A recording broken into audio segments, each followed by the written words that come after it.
can start now. Thank you, sir. Thank you, Vijayan sir. Thank you to all. जैसा कि Vijayan sir ने बताया है, physical education and wellbeing introduce in first time in school curriculum as a core subject. उसी दिशा में NCERT ये काम करते हुए क्लास 7th और क्लास 8th की बुक हम लोग बना रहे हैं. क्लास 3rd और class 6 already book has been developed and published by the NCERT. जो विषय रखने के लिए हमें कहा गया है वो यह है कि क्लास 7th की जो फिजिकल एजुकेशन की बुक है उस बुक को किस तरह से हम पढ़ाएंगे और उसमें क्या कंटेंट है और हम बच्चों को कैसे उसको बच्चों के सामने लेके जाएंगे, इस विषय के लिए ये आज हम लोग चर्चा में बैठे हैं. Physical education and wellbeing basically पहले भी हुआ करता था और बहुत इम्पोर्टेंट सब्जेक्ट पहले भी था, पर करिकुलम एरिया का पार्ट नहीं होने का कारण, वो करिकुलम एरिया होने के कारण उसमें मार्क्स नहीं मिलते थे और ग्रेडिंग नहीं होती थी. उस वजह से class 3rd to class 8th तक इसको बहुत वैल्यू नहीं मिलती थी. एज ए स्पोर्ट यूज करके और एक पीरियड या 2 पीरियड मिल जाते थे. कुछ बाद में further later on class 9 to 12th physical education CBSE ने as a core subject start किया. बात करते हैं हम फिजिकल एजुकेशन की बुक में. क्लास 7th में हम लोगों ने क्या करना है और कैसे करना है. फिजिकल एजुकेशन एंड वेलबींग, पहले ये टर्म नहीं हुआ करता था. पहले केवल होता था physical education and health education. Physical education and health education, जिसका मोटिव था कि हेल्थ एजुकेशन का एक डोमेन में यूज करके हम लोग करते थे, पर अभी रिप्लेस हो गया है. That is a physical education and wellbeing. That means physical education and wellbeing. That wellbeing all type of the well-being, like social well-being, emotional well-being, spiritual well-being, economical well-being, physical well-being, ये सारी चीज़ें इसमें covered है. और physical education as a core subject आने पे क्या है, इसमें आप फिजिकल एजुकेशन की सारी चीज़ों को कवर करेंगे. ग्रास मोटर कंपोनेंट से लेके जो हम ओलंपिक गेम कराते हैं, गेम्स हो रहे हैं, उनके कंटेंट को भी हम शामिल कर रहे हैं. तो बेसिकली फिजिकल एजुकेशन का अभी जो रूप है वो ब्रॉडर रूप है, जिसमें हम बच्चे के जन्म से लेकर और उसकी टिल दैट तक की जो भी एक्टिविटीज़ करते थे उसको स्ट्रीमलाइन कर रहे हैं. इंडिजीनियस गेम्स जो हमारे हैं उनको हम लोग इसमें कर रहे हैं. और जो माननीय प्रधानमंत्री जी का, माननीय शिक्षा मंत्री जी का मिशन है, फिट नेशन, फिट इंडिया, खेलो इंडिया, इन सब को भी ध्यान में रखते हुए इस बुक को बनाया जा रहा है. बेसिकली जो हमारा एक माननीय प्रधानमंत्री जी का स्लोगन है, 1 घंटा रोज, फिटनेस की डोज 1 घंटा रोज, उसको भी हम लोगों ने टेक्स्ट बुक के करिकुलम को बेस बनाया है. एनईपी 2020 और एनसीएफ 2023 को ध्यान में रखते हुए जो कॉम्पिटेंसीज हमको स्टेज वाइज दी गई हैं, उन सारी कॉम्पिटेंसीज को हम यूज़ करके हुए टेक्स्ट बुक को डेवलप कर रहे हैं. और उसके साथ ही जो इसका सर ने बताया कि ब्रिज प्रोग्राम है 8 का, उसको भी हम आज चर्चा करेंगे. अब बात कर रहे हैं कि फिजिकल एजुकेशन बेसिकली क्या नया हुआ इसमें. तो फिजिकल एजुकेशन जो है एनईपी के आने के बाद ये एक होलिस्टिक एसेंशियल पार्ट हो गया है, जो कि अब सभी को पढ़ाना है और एज अ कोर सब्जेक्ट हो गया है. जैसे फिजिक्स, केमिस्ट्री, बायोलॉजी, मैथ आप पढ़ते थे, उसी तरह आर्ट, वोकेशनल और फिजिकल एजुकेशन को वैल्यू दी गई है. और उसके लिए प्रॉपर 150 पीरियड्स हमको दिए गए हैं, 120 आवर्स लगभग. इसके बाद इसको जो प्ले वे मेथड, सभी चीज़ों को, सारे कोर्सेज को, सारे सब्जेक्ट को हमको बच्चों पर कम से कम लोड हो, उनके ट्रेनिंग का इस तरह का प्लान कर रहे हैं सारे सब्जेक्ट में कि उसमें स्पोर्ट्स बेस्ड पेडागोजी ऐड करें, लर्निंग बाय फन उसको हम टीचिंग दें, और उसके आधार पर हम उसका ये सारी बुक्स जो नई बन रही हैं उनको ध्यान में रखते हुए बना रहे हैं. इसके अलावा इस चर्चा में हम ब्रिज प्रोग्राम जो है उस कैसे उसको काम करेंगे और असेसमेंट कैसे होगा उसको ध्यान में रखना है. बेसिक जो एनईपी ने कहा है वो 6 चीज़ें हैं जो मेन फोकस करने की चीज़ें हैं कि एक्सपेरिमेंटल लर्निंग हमको जिस पे ध्यान देना, बच्चे को बुक की तरफ ज़्यादा न ले जाके उनको जो घर में या क्लासरूम में या गार्डन में या एक्टिविटीज़ के समय उससे कुछ निकाल के लाना है और उसको सिखाना है। उसके लिए फिजिकल एजुकेशन ने एक बड़ा इम्पोर्टेंट काम हम लोगों ने ऐड किया है जिसका नाम है सर्किल टाइम। पहले हम जब पढ़ते थे या खेलते थे तो बाद में वाइंड अप करने के बाद कोच हमको समझाता था क्या खेले क्या नहीं खेले, क्या गलतियां रह गई। उसको हम लोगों ने एक नया टर्म यूज करके उसका सर्किल टाइम यूज किया है। और एक्सपेरिमेंटल रनिंग का जो सबसे बढ़िया एग्जांपल है वो सर्किल टाइम है। आज हमने जो एक्टिविटीज़ करी है, अभी जो की है, उसको हमने कैसे सीखा, क्या सीखा, दूसरों ने हमसे क्या सीखा, उसमें क्या कमियां रह गई, वो हम हमारी कमियों को बताएंगे, कोच हमारी कमियों को बताएगा, टीचर हमारी कमियों को बताएगा, हमारे पेयर्स हमको हमारी कमियों को बताएगा। तो एक्सपेरिमेंटल लर्निंग का एक बेस्ट एग्जांपल है सर्किल टाइम। इसके अलावा टीम वर्क और सोशल इमोशनल वेलबींग के बारे में एनईपी 2020 में भी और एनसीएफ 2023 में भी इसको बहुत ज़्यादा एम्फेसाइज किया गया है। तो इस पे भी हम लोगों ने उस पर टेक्स्ट बुक को बनाते समय इस चीज़ को भी ध्यान रखा है। स्किल बेस रखे, स्किल बेस में जो भी चीज़ें हैं, फॉर एग्जांपल अगर हमने बैडमिंटन लिया है तो बैडमिंटन की बेसिक स्किल जो एज अप्रोप्रिएट है, जो डिफ़िकल्टी लेवल बच्चे के हिसाब से, एज के हिसाब से, उन स्किल को ही हम लोगों ने इस पर रखा है। और गेम जो हैं इसके अंतर्गत इस क्लास 7 में उनके अकॉर्डिंग रखा है। इसके अलावा जो सब बच्चों का एक्टिव पार्टिसिपेशन इसमें कैसे शामिल हो, इसको भी ध्यान में रखा है। इस बुक का जो स्ट्रक्चर है उसको बेसिकली 6 भागों में बांटा गया है, जिसमें foundational basis of physical education and wellbeing है। इसके अंतर्गत हमने जो हमारी मोटर कंपोनेंट की बुक कंपोनेंट है उनको कैसे डेवलप करते हैं उन एक्टिविटीज़ के माध्यम से, इनके अंतर्गत वो 6 एक्टिविटीज़ हमने इसमें रखे हैं। इसके अलावा दूसरा पार्ट है फिजिकल मोटर एंड फिटनेस, जिसमें बच्चा कैसे कोई चीज़ सीखता है और उसको कैसे आत्मसात करता है, इनके बारे में इस यूनिट में उसमें हम लोगों ने डाला है।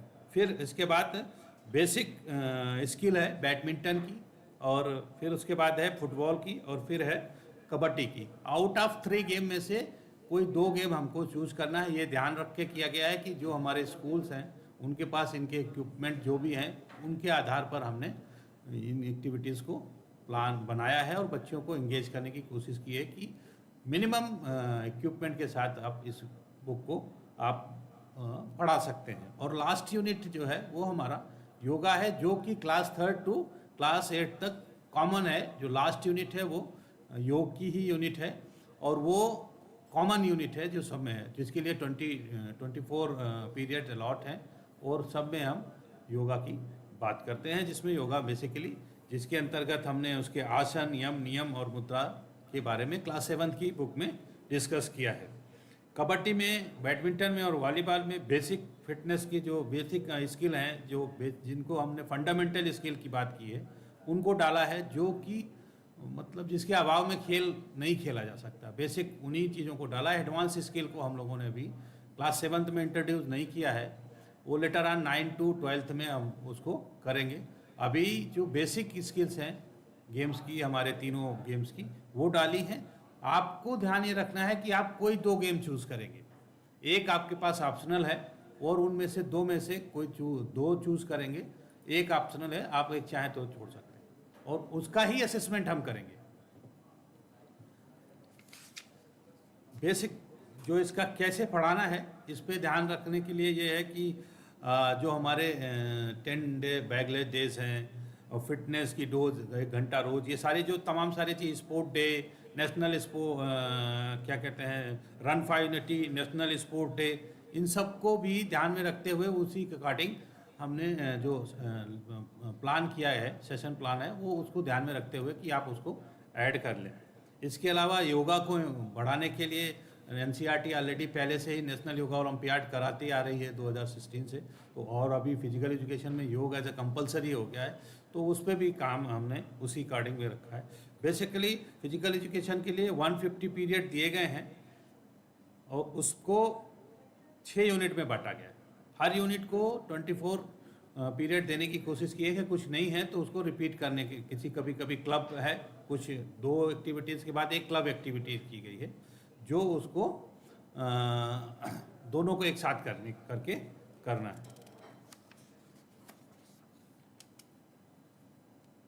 एक जो सबसे इम्पोर्टेंट है इस बुक का हिस्सा जो हम लोगों ने सर्किल टाइम दिया है वो मुक्त चिंतन, जिसमें बच्चे को जो हमारी कॉम्पिटेंसी जो बुक में दी हुई है हमारी चीज़ें, उनको कैसे बढ़ाना है, बच्चे के अंदर चिंतन कैसे आए, कैसे कैसे खेल के बारे में सीखे, क्या नई चीज़ है, क्या और सीखा है, इन सब के बारे में सीखने के लिए वो सर्किल टाइम किया गया। उसका कैसे थॉट प्रोसेस और उसकी फीलिंग कैसे बढ़े, उसका रिस्पेक्ट, टीम वर्क के साथ कैसे जुड़ें, फेयरनेस, कोऑपरेशन, ये सारी चीज़ें सीखने के लिए जो है वो सर्किल टाइम के दे दिया गया।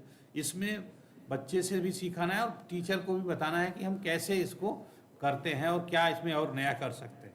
एक साथ बैठेंगे, सर्किल बनाएंगे और सारे आपस में चिंतन करेंगे कि क्या हमारी कमी रह गई और हम इसमें क्या और कैसे सीख सकते हैं, या कि उसने अच्छा गोल किया है या वो बैडमिंटन में उसने रेड अच्छी की है तो क्यों किया है, क्या हमने ऐसा क्या किया जो हम पकड़े गए। ये सारी चीज़ें बच्चों के मन में आएगा और उस पर उसका जवाब हमारा साथी भी दे सकता है और हमारा टीचर भी दे सकता है। तो ये एक ऐसे इस तरह की एक बुक है जिसमें हम बेसिकली बात करें तो फिजिकल एजुकेशन के अंतर्गत strength, endurance, flexibility, coordination, agility, इन सारी चीज़ों को डेवलप करने के लिए बेसिक स्किल्स बनाई है। IKS के लिए इंडिजीनियस गेम्स दिए हैं, डिफरेंट इंडिजीनियस गेम, जो कोई महाराष्ट्र से रिलेटेड है, कोई पंजाब से रिलेटेड है, कोई आसाम से रिलेटेड है, कुछ हमारे पारंपरिक खेल जो पहले से चल रहे थे आत्या पात्या, इनसे रिलेटेड है। तो इन गेमों को रखा गया और रूल को मॉडिफाई किया गया है कि बच्चे को आसानी से कम करके कम जगह में कम स्पेस पे उसको खिलाया जा सके, कराया जा सके। और एक इम्पॉर्टेंट चीज़ इसमें जो ऐड है कि आपने फीचर में भी देखा होगा, फोटो में भी देखा होगा कि हमने पैरा गेम्स शामिल किया है। पहले क्या होता था, बच्चे जो फिट है उन्हीं को हम स्पोर्ट्स में लाते थे। अभी क्या किया गया है, इंक्लूसिवनेस को शामिल किया गया है। तो जो बच्चे हमारे डिसेबिलिटी के हैं उनको भी हम स्पोर्ट्स कुछ एक्टिविटीज़ करा के ऐड कर रहे हैं। तो इसमें भी उनसे रिलेटेड 2-3 एक्टिविटीज़ हमने क्लास 7th में भी डाली है। साथ ही साथ हेल्थ को ध्यान में रखते हुए इसके जो न्यूट्रिशन पिरामिड है उनको ऐड किया है। लर्निंग बाई एक्सपेरिमेंटल लर्निंग के लिए हमने धान की बोरी एक एक्टिविटी डाली है जिसमें बच्चे को लोड के बारे में और फोर्स और ग्रेविटी के बारे में कैसे वो सीखेगा उसके बारे में डाला है। 2 टीम डिवाइड करेंगे, एक टीम जो है पीछे उसके ऊपर धान की तरह बोरी बनेगा और एक डिस्टेंस, सर्टेन डिस्टेंस है, उस डिस्टेंस तक जाएगा और वापस आएगा। जो फर्स्ट आएगा तो वो विनर हो जाएगा। तो उसको एक एक्सपेरिमेंट कैसे होगा कि हाँ फोर्स क्या है, कैसे ग्रेविटी काम करती है, इस तरह से एक उसका न्यूट्रिशन वैल्यू के लिए हमने डाइट प्लान दिया है। बच्चे को क्या खाना चाहिए, अगर वो अच्छी चीज़ें खाता है तो हेल्दी रहेगा और हेल्दी रहेगा तो वो फिट रहेगा और फिट रहेगा तो माननीय प्रधानमंत्री जी का जो नेशन है healthy nation and fit nation, उसको हम लोग अचीव कर पाएंगे। मेडिकल की बात कर रही है, अभी रोज आज भी अभी इस समय एक आ रहा है 10% ऑयल को रिड्यूस करना, वो भी फिजिकल एजुकेशन के माध्यम से हम कुछ ना कुछ कर सकते हैं। बच्चा अगर फिट रहेगा, लेस ओबेसिटी रहेगा, अगर वो फिजिकल एक्टिविटीज़ में इन्वॉल्व है तो जाहिर सी बात है माननीय प्रधानमंत्री जी के जो मिशन है उस पर हम कुछ ना कुछ अपना रोल अदा कर पाएंगे, कुछ कंट्रीब्यूट कर पाएंगे। तो इस तरह से ये बुक है और इसमें बेसिकली हमने छोटी छोटी एक्टिविटीज़ पे ध्यान रखा है कि जिस पे बच्चे कम समय में छोटे स्पेस में भी कर सकें। मान लीजिए जिनके पास ग्राउंड नहीं है वो भी इन एक्टिविटीज़ में कर सकते हैं। एक जो इसका असेसमेंट प्रोसेस है क्लास अगर की बात करें हम, तो असेसमेंट में सेल्फ असेसमेंट है, गाइडेड सेल्फ असेसमेंट इसलिए इसका नाम दिया गया है। गाइडेड मीन्स टीचर के उपस्थिति में बच्चा खुद को अपने आप को असेस करे कि हमने जो सीखा है या हमने जो किया है वो एक्टिविटीज़ में कितना हमने सीखा और क्या मेरी कमी रहेगी। दूसरे ने ज़्यादा सीखा तो वो अपने आप को एवेलुएट करे और टीचर उसको बताएगा हाँ आपका ये एवेल्यूशन ठीक है और आप इसको आप कैसे आगे बढ़ा सकते हैं। इसके अलावा पेरेंट और टीचर का रोल है वो असेसमेंट, बच्चे घर में क्या कर रहे हैं और पेरेंट्स उसको असेस करेगा और टीचर को उसको बताएगा कि बच्चे ने आज घर में ये एक्टिविटीज़ ऐड किया, 1 घंटा किया, आधा घंटा किया, तो उससे हमें समझ में आएगा कि उसका असेसमेंट कितना अच्छा है और जो सीखा है वो घर पे भी कर रहा है। इसका मतलब वो हमारी कुछ जो चीज़ें हम सिखा रहे हैं वो सीख रहा है। तो इस तरह की असेसमेंट हमने इसमें डाली है और बच्चे खुद इसको करेंगे। ये करेक्टर स्केल है, 5 पॉइंट स्केल है, जिसमें बच्चा ने क्या सीखा उसके बारे में, उस गेम के बारे में या उस एक्टिविटीज़ के बारे में वो उसको मार्क करेगा और वो टीचर उसको असेस करेगा। इस तरह से एक असेसमेंट प्रोसेस है। ब्रिज प्रोग्राम में जो मेन पर्पज़ है वो बच्चों की मोटर स्किल जो है उसको एनहेंस करना है। Running, jumping, rolling, catching, throwing, इन सारी चीज़ों को बढ़ाना है। कैसे बढ़ा सकते हैं? फिजिकल फिटनेस के लिए क्या इम्प्रूवमेंट करने के लिए स्ट्रेंथ, बैलेंस, फ्लेक्सिबिलिटी को बढ़ाने की एक्टिविटीज़ को डाला गया है। इंड्योरेंस को बढ़ाने के लिए एक्टिविटीज़ को डाला है। रिथमिक के लिए बैलेंसिंग मूवमेंट तमाम सारे दिए हैं। इसके अलावा गेम जो हैं, माइनर गेम्स बहुत सारे हैं। तमाम इंडिजीनियस गेम हम लोगों ने जो अभी नाम लिया, अत्या पत्या, कैटर रेस, गोपड़ की पूछ, ऐसे इसके अलावा हमारी जो ओलंपिक गेम्स हैं, ओलंपिक गेम्स में हमने बैडमिंटन और फुटबॉल लिया है। इसके साथ ही आप अपना इंडिजीनियस गेम हमारा कबड्डी है, जिसके हम एशियन चैम्पियनशिप लगातार रहते हैं, उसको लिया है, जो कि सारे ग्रामीण अंचल में भी खेला जा सकता है और कहीं भी खेला जा सकता है। अगर आपके पास मैट है तो भी, नहीं भी है तो भी आप उसको छोटे ग्राउंड पे आप आसानी से कर सकते हैं। तो ये एक ओवरऑल बनाया गया है कि कैसे करेंगे। इसके साथ ही टीचर को क्या जो है कैसे इसको असेस करेंगे, तो उसके लिए वीकली प्रोग्राम दिया है। जो ब्रिज प्रोग्राम की अगर बात करें तो हमको 6 वीक का ये बनाया गया था। 6 वीक का हमने इसमें प्लान दिया है कि फर्स्ट पीरियड में क्या पढ़ाएंगे, सेकेंड पीरियड में ये पढ़ाएंगे और उसके बाद एक एक्टिविटी दोनों की कंबाइंड की एक एक्टिविटी करेंगे।